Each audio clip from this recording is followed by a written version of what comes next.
সব ধরনের coaching centre বন্ধ ঘোষণা। শুভেচ্ছা সবাইকে, আপনারা দেখছেন দৈনিক শিক্ষা.com। সঙ্গে আছি আমি প্রিয়াঙ্কা বৃষ্টি। পবিত্র মাহে রমজান ও আসন্ন ঈদ উল ফিতর উপলক্ষে সারা দেশের সব ধরনের কোচিং সেন্টার বন্ধ ঘোষণা করা হয়েছে। একই সঙ্গে বিদেশি কারিকুলামে পরিচালিত ইংলিশ মিডিয়াম স্কুল 9 মার্চ থেকে ছুটি ঘোষণা করা হয়েছে। রোববার শিক্ষা মন্ত্রণালয়ের মাধ্যমিক ও উচ্চশিক্ষা বিভাগের সভাকক্ষে অনুষ্ঠিত এক সভায় এ সিদ্ধান্ত নেওয়া হয়। সভায় ইংলিশ মিডিয়াম স্কুলের জন্য নীতিমালা প্রণয়ন এবং কোচিং সেন্টার নীতিমালা সংক্রান্ত আলোচনা করা হয়।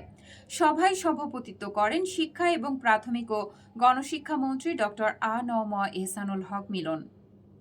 সভায় মাধ্যমিক ও উচ্চশিক্ষা বিভাগের সচিব আব্দুল খালেক সহ সংশ্লিষ্ট কর্মকর্তারা উপস্থিত ছিলেন।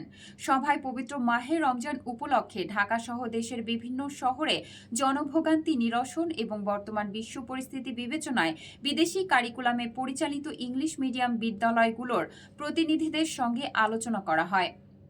আলোচনার পর সিদ্ধান্ত নেওয়া হয় বিদেশি কারিকুলামে পরিচালিত সব ইংলিশ মিডিয়াম স্কুলে আগামী 9 মার্চ থেকে পবিত্র ঈদ উল ফিতর উপলক্ষে সরকার ঘোষিত ছুটিকাল পর্যন্ত শ্রেণী কার্যক্রম বন্ধ থাকবে। তবে এসব বিদ্যালয়ে শুধুমাত্র আবশ্যিক পরীক্ষা পূর্ণ নির্ধারিত সময়সূচি অনুযায়ী অনুষ্ঠিত হতে পারবে। এছাড়াও বাংলা মিডিয়াম ও ইংলিশ মিডিয়াম সহ সব ধরনের কোচিং সেন্টারের সব কার্যক্রম এই সময়ের মধ্যে বন্ধ থাকবে বলে সভায় সিদ্ধান্ত নেওয়া হয়েছে। দৈনিক শিক্ষা.com এর ইউটিউব চ্যানেলটি সাবস্ক্রাইব করতে ভুলবেন না। ধন্যবাদ।